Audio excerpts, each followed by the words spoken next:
UAE में और gulf में मेरे रहने वाले स्टूडेंट्स, चाहे वो पाकिस्तानी है, चाहे वो इंडियन है, चाहे वो किसी और नेशनैलिटी से ताल्लुक़ रखते हैं, उनका सबसे बड़ा एक जो कंसर्न होता है कि जी यहाँ से अगर हम अप्लाई करेंगे, गल्फ से अप्लाई करेंगे तो क्या हमारा प्रोसेस कंप्लीट होगा, नहीं होगा? हमें यूरोप के अंदर एडमिशंस मिलेंगे, हम क्या यूरोप पढ़ने जा सकेंगे?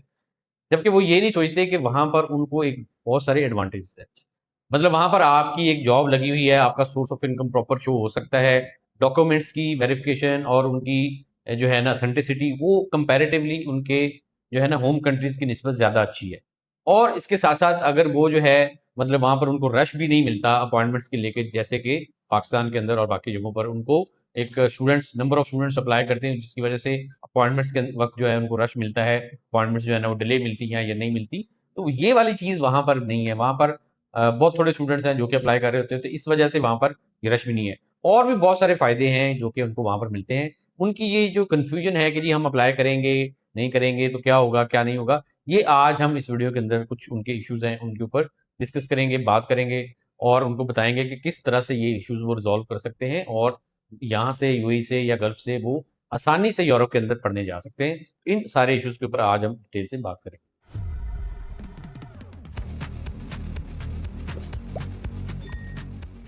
अस्सलाम वालेकुम दोस्तों, मैं हूं तनवीर अब्बास और आप देख रहे हैं मेरा यूट्यूब चैनल डब्ल्यूएसएल कंसल्टेंट। आज का जो हमारा टॉपिक है वो है कि कॉमन इश्यूज़ के ऊपर बात करेंगे, जो कि यूएई और गल्फ कंट्रीज़ के स्टूडेंट्स यूरोप जाने के लिए फेस कर रहे होते हैं या उनकी कन्फ्यूजन होती है, उसके ऊपर हम डिटेल से बात करेंगे। मज़ीद आगे बढ़ने से पहले अगर आपने हमारा चैनल सब्सक्राइब नहीं किया तो वो भी कर लें ताकि आने वाले दिनों में जो भी वीडियोज़ आएँगी वो आपको टाइम से मिलती रहें। और अगर आप इंटरेस्टेड हैं, अप्लाई करना चाहते हैं, इन्फॉर्मेशन लेना चाहते हैं, तो आप हमारे साथ राब्ता कर सकते हैं। एक जो कॉमन प्रॉब्लम है वो है आपकी बैंक स्टेटमेंट। जो स्टूडेंट्स पाकिस्तान से, इंडिया से या कहीं से भी आ रहे होते हैं, वो वहाँ पर अच्छी जॉब तो कर रहे हैं, लेकिन इतनी सेविंग या इतने उनके अकाउंट्स के अंदर पैसे नहीं होते या उन्होंने बचा के भी नहीं रखे होते। जो भी वो कमा रहे होते हैं, वो अपने एक्सपेंस को निकाल के बाकी पैसे वो अपनी फैमिली वगैरह को ही भेज रहे होते हैं। लेकिन जब उन्होंने फिर अप्लाई करना होता है, तब उनको अपने अकाउंट्स के अंदर फंड्स को शो करना होता है। तब वो परेशान होते हैं कि जी हमने तो कोई ऐसी सेविंग नहीं रखी हुई, ऐसे कोई हमारे पास फंड्स नहीं है, जो कि हम एम्बेसी को दिखा सकते हैं दिखा सकें कि हमने ये जो है अपने फ्यूचर स्टडीज़ के लिए रखे हुए हैं। तो उस वक़्त उनको फिर क्या करना चाहिए? फिर वो परेशान होते हैं कि जी बैंक स्टेटमेंट कैसे मैनेज करें, किस तरह से शो करें? उस वक़्त हम उनको स्टूडेंट्स को गाइड करते हैं कि आप देखें, आप अपनी फैमिली से पैसे मँगवा सकते हैं। पैसे आपने लीगल चैनल से, बैंकिंग चैनल से मँगवाने हैं।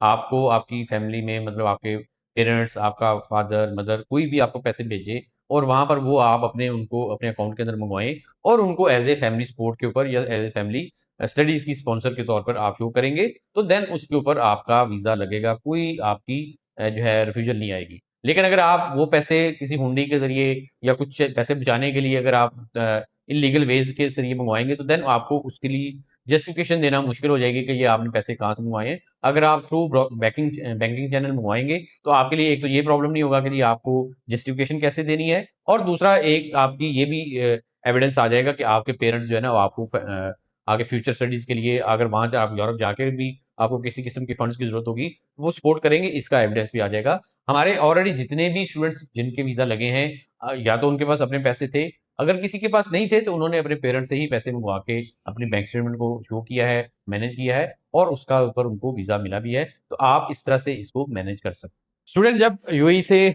या गल्फ से इन्फॉर्मेशन लेते हैं कि जी हमने अपना प्रोसेस स्टार्ट करना है, जब हम उनको गाइड करते हैं, उनको बताते हैं कि जी इतनी आपको बैंक स्टेटमेंट चाहिए होगी, तो उनका होता है कि जी पहले हम फिर बैंक स्टेटमेंट को मैनेज कर लें, पहले उसका बंदोबस्त कर लें, पहले पैसे इसके अंदर रखवा लें, देन हम अपना प्रोसेस जो है वो स्टार्ट करेंगे। यहाँ पर मैं क्लियर करना चाहता हूँ कि देखिए जो आपका बैंक स्टेटमेंट है वो आपको तब चाहिए होती है जब आपका वीज़ा का प्रोसेस होता है और उससे पहले-पहले आपको एडमिशन सिक्योर करना है, प्री एनरोलमेंट करवानी है, डॉक्यूमेंट्स की ट्रांसलेशन और बाकी सारे प्रोसेस करने हैं। तो ये 5-6 माह का प्रोसेस जो है ये सारा होता है। अगर आप ये एडमिशन्स का और बाकी चीज़ों का टाइम गुज़ार लेंगे, तो बैंक स्टेटमेंट चाहे अगर आप मैनेज भी होगी, तो देन आपको फिर एडमिशन नहीं मिलेगा और आपके लिए जो है ना एक और तरह का प्रॉब्लम होगा। नेक्स्ट फिर इनटेक के लिए आप चले जाएँगे और फिर आपका और टाइम आपको जो है ना लग जाएगा। तो इसलिए आप अपना प्रोसेस एडमिशन का स्टार्ट कर दें। आपके पास इनफ टाइम होता है 5 से 6 माह के लिए कि आप उसके अंदर आसानी से जब आपका एडमिशन सिक्योर हो जाएगा, उसके बाद आसानी से अपनी बैंक स्टेटमेंट जो है, वो मैनेज कर सकते हैं और उसको लगा के आपका वीज़ा लग जाएगा। ऑलरेडी भी जितने भी स्टूडेंट्स ने अप्लाई किया, उन्होंने ऐसे ही किया है कि जी उन्होंने अपना प्रोसेस स्टार्ट करवा दिया था, एडमिशन सिक्योर किया और एडमिशन सिक्योर करने के बाद उनका जो है फर्दर उन्होंने टाइम के साथ अपनी जिस वक़्त उनको कहा गया उन्होंने अपनी बैंक स्टेटमेंट वगैरह मैनेज कर ली और जिस वक़्त वीज़ा फाइल करना होता है उस वक़्त आपने उसको प्रेज़ेंट कर दिया। तो इसलिए इसको होल्ड कर लेना कि जी प्रोसेस अभी नहीं, जब बैंक स्टेटमेंट होगी तब करेंगे, ये एक होता है कि आप फिर एक इनटेक मिस कर देंगे। तो इसलिए आपने इस जो है इस प्रॉब्लम से बचना है, इस इश्यू से बचना है और आपने अपना प्रोसेस को एडमिशन वाला जो प्रोसेस है उसको टाइमली स्टार्ट कर दें। एक और कन्फ्यूजन जो हमारे स्टूडेंट्स को होती है कि जी पहले आइल्स कर लें फिर अप्लाई करेंगे। देखिए हमारे बहुत सारे ऐसे स्टूडेंट जिनके पास आइल्स नहीं होता, वो इस कन्फ्यूजन में होते हैं कि जी पहले शायद हमें आइल्स करना पड़ेगा।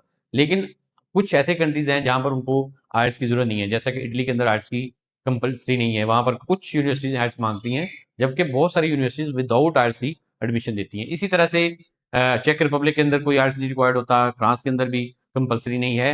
ऑस्ट्रिया के भी अंदर भी 100% कंपल्सरी नहीं है, वहाँ पर भी कुछ ऐसी यूनिवर्सिटीज़ हैं जो कि विदाउट आइल्स आपको एडमिशन देती हैं। तो इसलिए आपको पहले आइल्स करने की एज़ सच उस तरह से ज़रूरत नहीं है जिस तरह की आप समझ रहे हैं। अगर और इसके अलावा आइल्स आप मीनवाइल भी कर सकते हैं, लेकिन अगर आपका एडमिशन का टाइम मिस हो गया, आप पहले देखें कि आपने किस यूनिवर्सिटी में अप्लाई करना है, क्या उस यूनिवर्सिटी के उस कोर्स के लिए किसी किस्म की आइल्स की रिक्वायरमेंट है या नहीं है। आपको अगर बगैर आइल्स के ही एडमिशन मिल जाए तो इससे बेहतर आपके लिए क्या हो सकता है। तो इसलिए आप अपना प्रोसेस के लिए आएँ, उसकी असेसमेंट करवाएँ, अपनी यूनिवर्सिटीज़ को, कोर्सेज़ को चॉइस करें। देन आप देखें कि जी आपको क्या आइल्स की ज़रूरत है या नहीं है। अगर ज़रूरत हो तो आप उसके अंदर भी कर सकते हैं। मतलब इसलिए ऐसा नहीं है कि आइल्स जो है ना आप उसके लिए आपको 4 से 5 माह, 6 माह चाहिए होंगे। आइल्स 1 माह के अंदर-अंदर भी हो सकता है। आप उसके लिए हमसे अगर तैयारी के लिए राब्ता करेंगे, तो हम तैयारी भी करवा देते हैं। तो पहले आप अपनी कोर्स की चॉइस देखें, उसके मुताबिक अगर आपको आइल्स की रिक्वायरमेंट है, तो ज़रूर करें, अगर नहीं है, तो देन आप उसके बगैर भी अप्लाई करके एडमिशन ले सकते हैं और वीज़ा जो है ले सकते हैं। नेक्स्ट जो एक आजकल की सिचुएशन के मुताबिक एक क्वेश्चन आ रहा है या एक स्टूडेंट्स का कंसर्न आ रहा है कि जी हमारी एमरेट्स आईडी जो है ना वो एक्सपायर होने वाली है और हमारी कंपनी जो है वो उसको रिन्यू नहीं करवाना चाह रही या वो हमें आने वाले दिनों में हो सकता है हमें जॉब ही खत्म हो जाए या हम वापस पाकिस्तान चले जाएँ, तो देन हमारे साथ क्या होगा? देखिए, अगर आपकी ऐसी सिचुएशन में आ जाते हैं, आप अपना प्रोसेस यूएई से स्टार्ट कर लेते हैं, लेकिन आने वाले दिनों में आपकी कंपनी कंटिन्यू नहीं करती और आपको जो है फर्दर आपकी एमरेट्स आईडी एक्सपायर होने के बाद आपको रिन्यूअल नहीं मिलती, तो देन कोई मसला नहीं, आप अगर पाकिस्तान वापस आएँगे, तो हम यहाँ से आपका बाकी जो है प्रोसेस जो है, वो स्टार्ट कर देंगे। आपके पास यूनिवर्सिटी का एक्सेप्टेंस आ चुका है, वो आपका चाहे यूएई में है, चाहे वो आप पाकिस्तान में है, वो एक जैसा ही होगा। उसके अंदर कहीं लिखा नहीं होता कि आपने ये प्रोसेस स्टार्ट करते हुए कहाँ से अप्लाई किया था।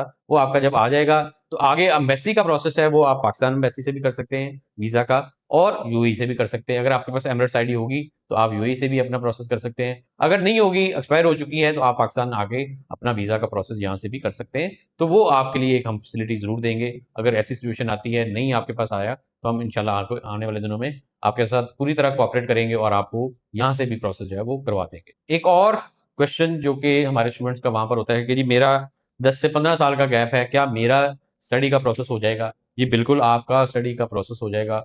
ऑलरेडी हमारे स्टूडेंट जिन्होंने 10-10 साल का गैप था, वो वीज़ा भी ले चुके हैं। आप अगर देखें हमारे चैनल के ऊपर उनके इंटरव्यूज़ भी आपको मिल जाएँगे।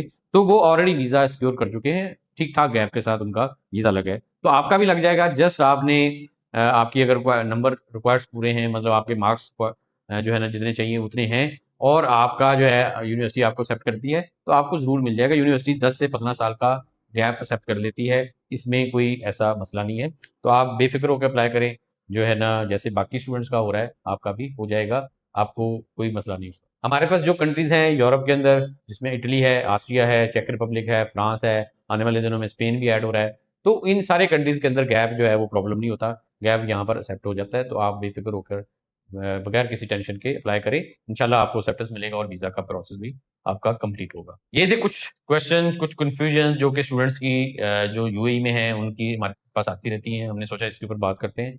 आपका भी अगर कोई इस तरह का क्वेश्चन है, कुछ ऐसी चीज़ है जो कि आप पूछना चाह रहे हों, डिस्कस करना चाह रहे हैं, तो ज़रूर हमें कमेंट्स के अंदर भेजिएगा। इंशाल्लाह आने वाले दिनों में वीडियोज़ के अंदर उसके ऊपर ज़रूर बात करेंगे। उम्मीद करता हूँ आपको वीडियो पसंद आई होगी। पसंद आई इसको लाइक और शेयर कीजिएगा। मज़ीद वीडियोज़ के लिए आप हमारा चैनल भी सब्सक्राइब कर सकते हैं। इसके साथ ही इजाज़त चाहता हूँ। अल्लाह हाफ़िज़।